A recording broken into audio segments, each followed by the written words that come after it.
So today, I want to spend a little bit of time going through sort of this leadership model, I guess you'd call it, called.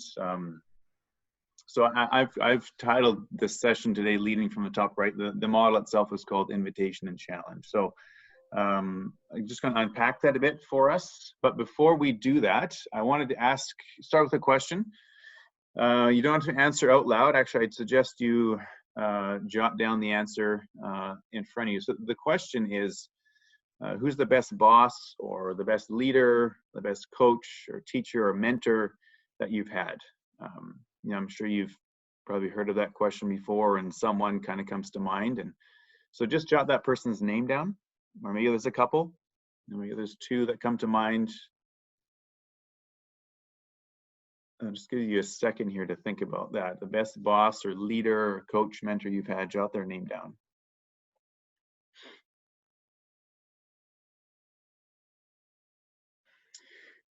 So we'll come back to that. So for now, just set that aside, but we're going to unpack this idea of what it means, or what we mean by leading from the top right, by unpacking this leadership model called Invitation and Challenge. I like it because it's pretty simple,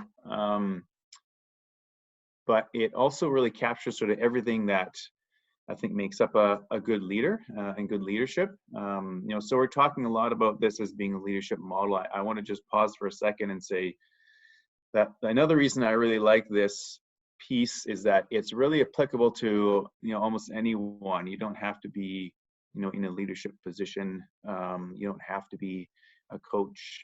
It's really applicable to kind of anyone in any situation, if you're working alongside people. So I'm hoping that's going to make it a good discussion for today, because my hope is that we'll get through the concept today of this invitation and challenge model, and get into a bit of a discussion, or get some thoughts going around. Okay, how does this apply to you in the role that you're in, regardless of whether you're a manager or a leader, or kind of regardless of the role you're in, but thinking more in terms of like how you work with the people that you work with, whether it be teammates or other people that you work with. How does this apply? So I think as we unpack this more, you'll start to see that, and hopefully you get a bit of a discussion just to see and understand that, again, this isn't meant just for leaders. It can be applicable to anyone. So that's our goal for today.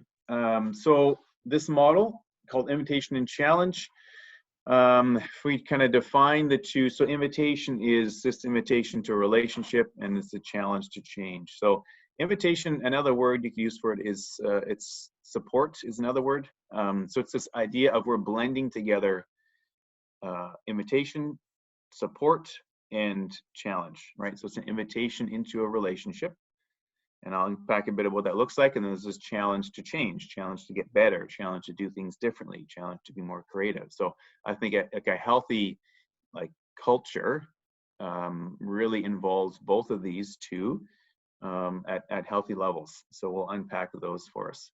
So invitation, also kind of think of support as well. It's the idea of we're inviting someone into a relationship by way of supporting them through what you're sharing with them, how you're leading them. I think back to the first boss I had out of school. He was very willing to support me by sharing his experience, his expertise, his knowledge, and support me that way, and then challenge me in the things that he asked me to do. So challenging someone to be essentially a better version of themselves, of a skill or a talent they have. So this is the actual matrix itself. We've got high and low invitation and high and low challenge. So if we start then in the top left, this is our cozy culture. So we have high invitation and low challenge. So this is, it's the boss maybe, or the coach who, it's important to them that they are liked. It's important to them that people are comfortable and having a good time. I think of like a soccer coach who just wants to make sure that everyone's likes them, and and isn't necessarily willing to sort of engage in confrontation and challenging them to get better and win games and that sort of stuff. So the relational piece is there. People like you, and it's comfortable, but there's not a lot of productivity. There's not a lot of people development in this culture of the high invitation, low challenge, because the challenge piece is missing, or it's really low. So when there's low challenge, typically there's gonna be low confrontation, low kind of like pressure or pushing someone to kind of be better or do more. And so this piece really lacks that people development part. It's cozy, but not really a whole lot happens there. Richard, so if we move now, to add on to that, if any of you can remember back to our outward mindset training, this high invitation, low challenge quadrant would be similar to when we talked about hard and soft behaviors. And if you can have soft behaviors, but very inward soft behaviors. So you would do things like indulge or pander or try to be liked, which might have you engage in things like token niceties, or you're offering little feedback when feedback needs to be given. So each one of these quadrants, if you think about them in the light of hard and soft behaviors from the outward mindset training, and whether those hard or soft behaviors are from an inward or an outward perspective, that'll be a good way to look at this quadrant as well. So great, thanks, Brian. And if you have questions as I'm going, feel free just to jump in and stop me. That's fine. So bottom left is low invitation, low challenge.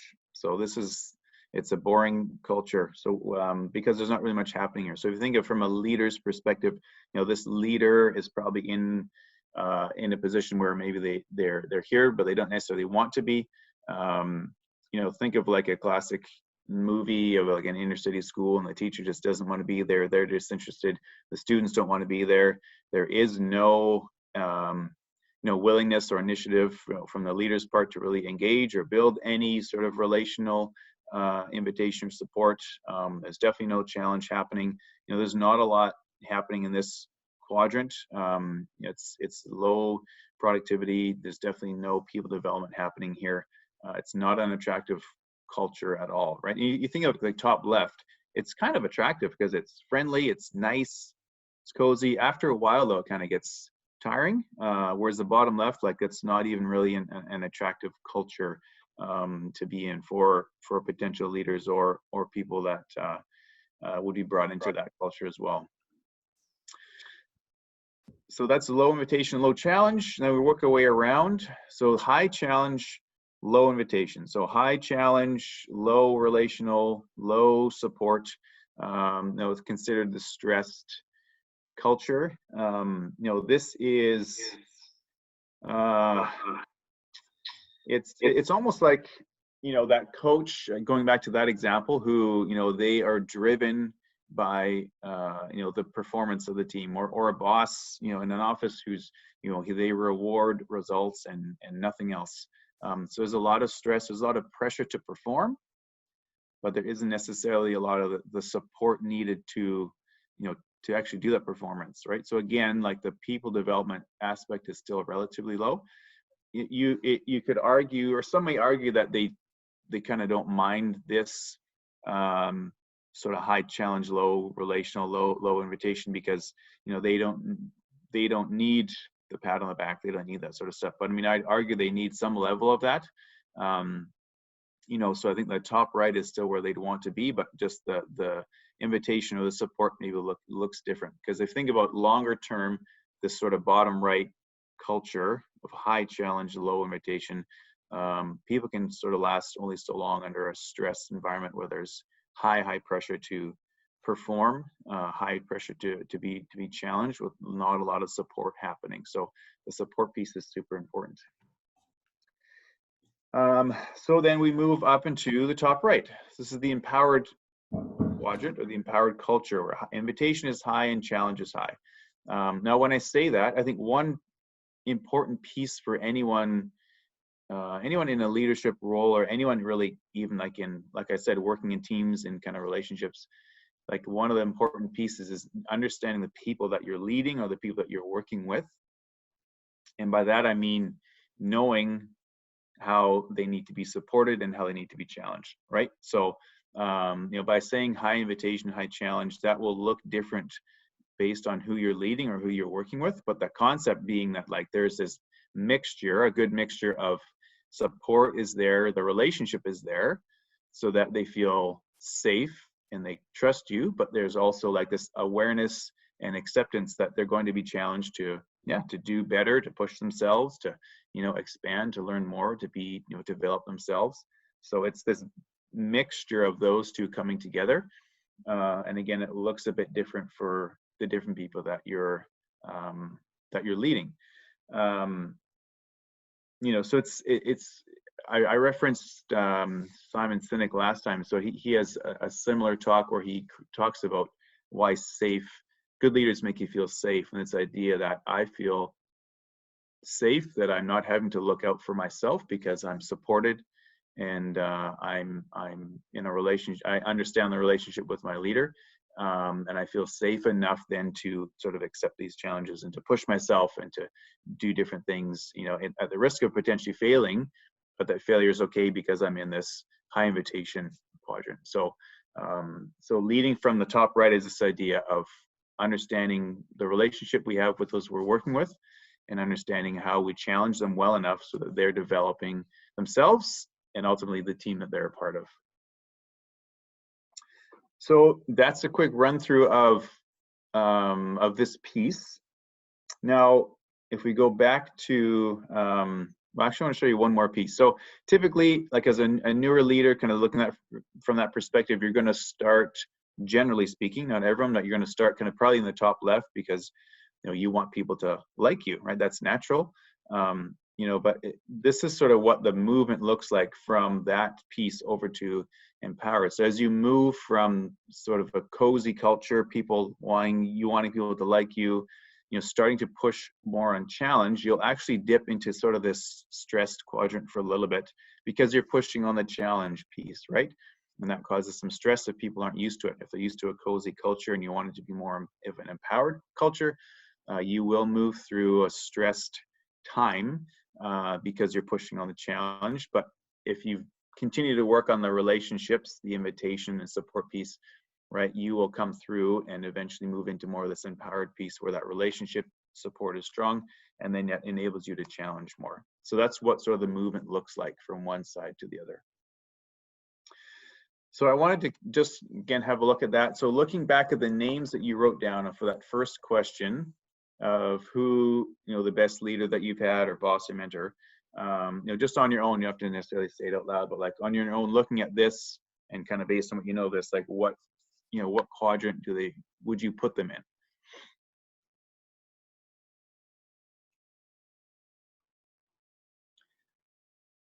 You know, and are there any surprises for you? And another question I'd ask for you to think about, again, you don't have to answer out loud, but like as if you are a leader or a manager, you know, what quadrant would you put yourself in? And what quadrant do you think your team would put you in? Those that you're leading, what quadrant do you think they would put you in on this matrix? And then just to open up really to everyone, right? Because again, it's not necessarily applicable only to leaders, but like as a team member, you know, or people that you work with, again, like what sort of quadrant do you think they would put you in? Right, and if you're not where you think you want to be, sort of how do you think you would move more to that top right quadrant? So those are more just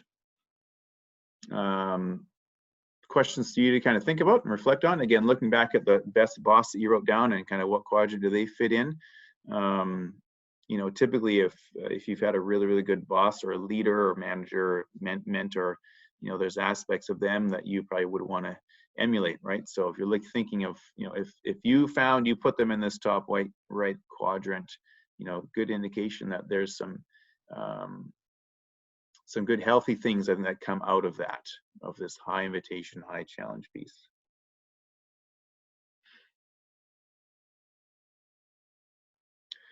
Any questions on what I've just taken us through?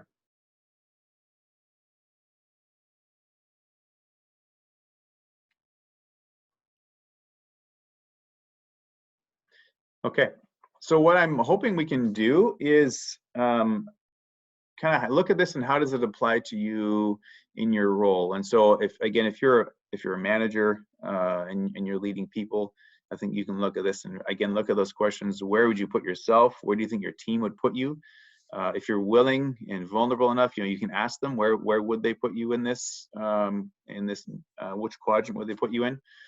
But then I think beyond that, though, I mean, Brian has a better understanding of sort of the work you guys do every day, but I'm hoping there's some application for you and the roles that you do, and the work that you do, and the people you work with, in this same idea of how do you create a culture in yourself and how you work in creating relationships and support with those you work with, and then this challenge piece. So I'm curious if anyone has any thoughts on that, on the roles that you're in and how this might apply to what you do every day.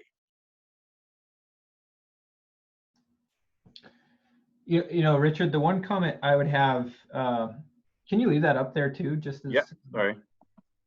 Just as we're talking about this, is, Richard's saying a lot about leadership roles, and if you're in a leadership role, and I think, there's, depending on what our position is or our title is, sometimes we have a leadership role or a leadership job title that you have people who directly report to you, and sometimes you don't. And oftentimes we might think, well, I don't have anyone, like maybe beneath me on an organization chart, so I don't have opportunities for leadership. And I think looking at our organization in the team environment that we work with, oftentimes it's our coworkers that we're helping lead off, and sometimes it can be someone who's in a leadership position above us that we are also helping lead. I know, in our team here in Greeley, Vanessa, Wendy, and Amber all challenge me and support me in various aspects of my work.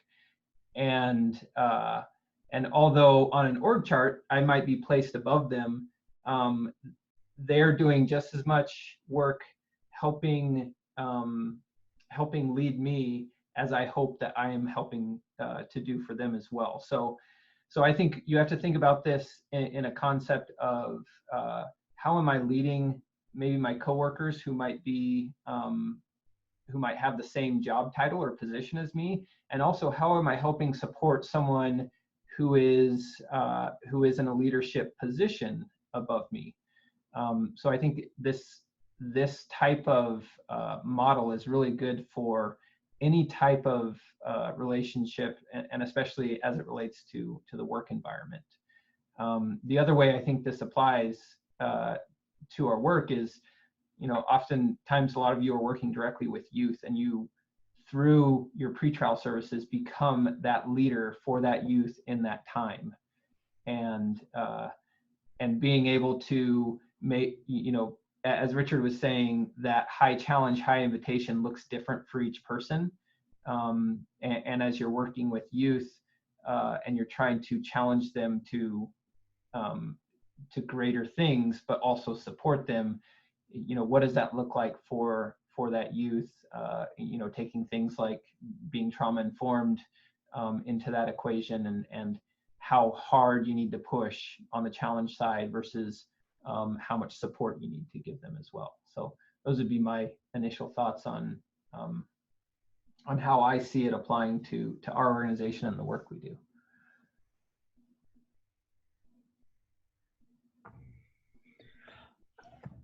I also think that I think sometimes it's easy to fall into whatever your pattern is and to remind yourself to move back into where you want to be. I think if things get comfortable, or if our surroundings get really stressed out, I could see moving into like a stressed place, or into, maybe even a cozy place. Like, hey, I'm just going to work on the relationships with my colleagues, and I just can't put a lot of effort into work right now. And, going back to your leader or your colleagues, people who push you to really do a great job maybe bringing you back into that quadrant. I think that, like with the outward mindset, I think about what patterns we have, or what our easiest place to go is sometimes when we get stressed out or when there's a lot going on around us. And so that's what I thought of when you were talking about this, Richard. Yeah, I think that's a good point. I mean, you're essentially talking about, like, we all have a default that we kind of fall back on into, right? And so, it's the idea that, like, if you're moving to this sort of empowered quadrant, generally it's going to take work from all of us to get there and to stay there. Like, it's an intentional effort. But we all have a default that we kind of will fall back onto when things get high pressured, or when things get tough, or whatever it is. And so, yeah, I think being aware of what is your default, so you can recognize when you're there, and then be ideally having people around you that can also let you know when you're there, and kind of being willing to move back into this empowered quadrant.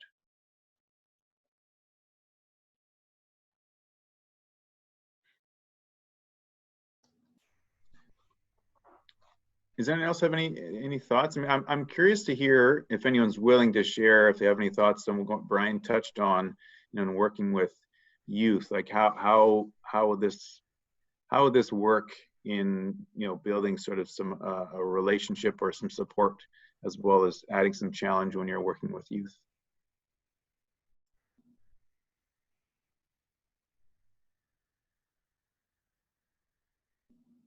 This is Meredith. I feel like you could use this to have a youth explain like where they feel you are, and then ask them like, how do I get you to a spot where I'm not stressing you out so much, by asking you to complete these bond conditions, whatever, and figure out, like, because everybody interacts differently and you don't approach every case the exact same way. So sometimes, the way that you vibe with somebody is perfect, but somebody else is not feeling it. So I feel like you could kind of use that as a way to have that conversation.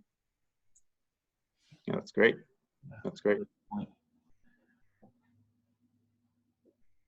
You're essentially talking about, like, not just forcing kind of your own way on them, right? And I'm sure like you mentioned, every youth is different in this case, and so understanding from them what's gonna work to make this work, and then adjusting how you're approaching them. I think that's great. I think that's just a great point.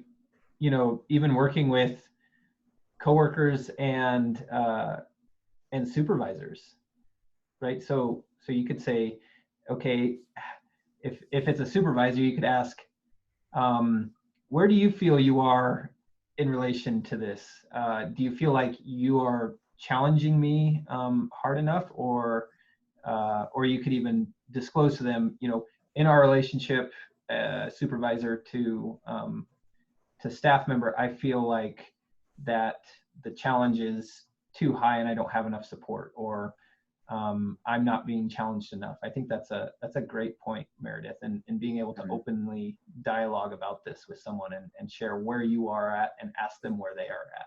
That's great.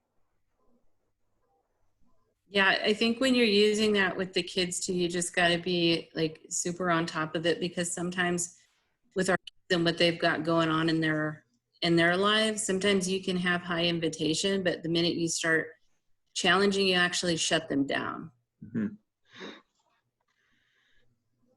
Yeah, and that's where it becomes like, this isn't a one-size-fits-all, right? I mean, you have to be this is where I think, going back to, like, you have to be super intentional about this, and about, in this case for sure, with the people that you're working with and the youth that you're working with, to understand that, because I think, I'm not experienced in that realm, right? But I would imagine, like, relationship for someone is probably super important, right? And, like, adding in some challenge at a very sort of slow paced level is necessary. So like, the key to really, I think, take advantage of this type of model is understanding who you're working with, and then applying it from there.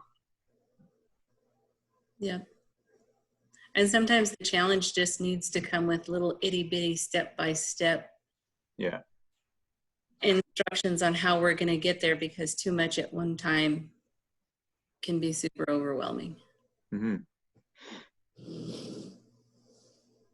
Yeah, and again, thinking back to this model of like somewhat of a longer term thing. So like I mentioned, you know, this slide here, right? Typically, you know, maybe you're finding you're starting in this sort of high invitation, low challenge quadrant, which isn't, it's not bad. I think if you stay there forever and the challenge piece is just missing, then the development is also lacking or missing. So you want to, but it's the idea of how you're going to move from this high invitation, low challenge to what does challenge look like. So that movement is important, and it will look, that's what will look different for everyone. You know, I can see this working with having a kid describe his parent or parents. I think it would be, Yes. you know, to get it out of the directly personal, the eyeball, whatever going on eyeball to eyeball, you know, you can say to the kid, well, let's talk about your parents. Look at this thing, you know, and have them put their parents in different situations in this. I think that would be very interesting. Yeah. That's great. I mean, I would imagine, right there, that's sort of their world, and that's what's been a huge influence on them, right? So understanding a bit of that from their perspective will help you understand them a little bit more as well. That's good.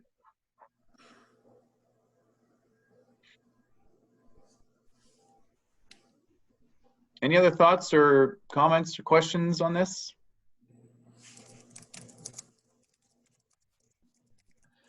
One of the things I put in the chat window is I put the PDF of the hard and soft behaviors from the outward mindset. And Richard, maybe I'll just put that up here on the screen.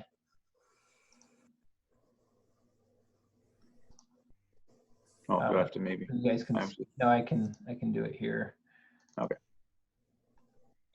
Wrong.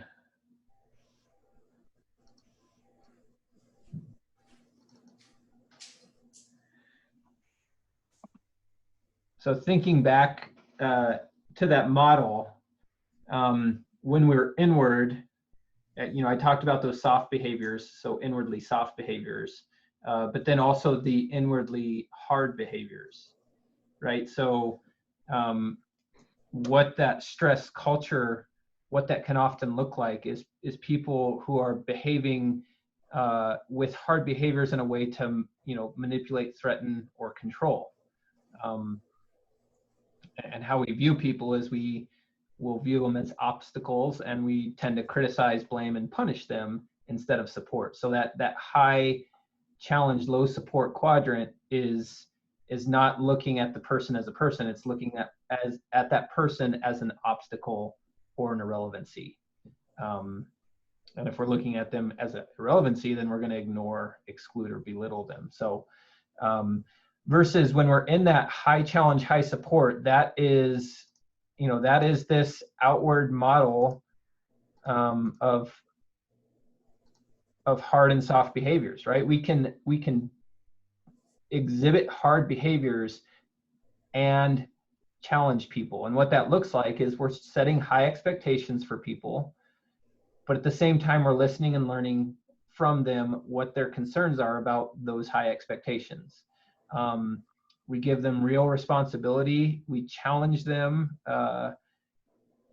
in terms of correction. We're giving them helpful correction, direct feedback, and we have those difficult conversations. I think for me personally, that's the hardest, that having difficult conversations is the hardest part for me to get into that upper right-hand quadrant. That's where I drift back into that. I can drift back in that lazy side or cozy culture, is by not having those necessary difficult conversations. And I will often say it's because I don't want to hurt that person's feelings, but really what I'm saying is I want to stay in my comfort zone, and I don't feel comfortable having difficult conversations, so I'm not going to. So it's really very selfish when I get over into that left-hand quadrant and am not having difficult conversations with people. So just something that I found that I have to be aware with, because I tend to be more on, I would say I'm more the high support quadrant is how, you know, I view myself. Some others might view me differently, but that's where I view myself. But in the same way, you know, we can exhibit those hard behaviors are more like that challenge part, and then the soft behaviors are that invitation support area. So, you know, offering help, involving others, showing appreciation. That's what high invitation looks like from an outward perspective. So.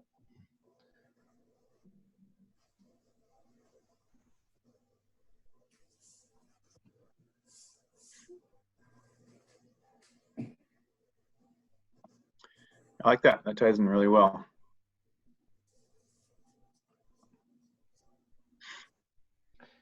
Any other final comments or questions regarding this concept?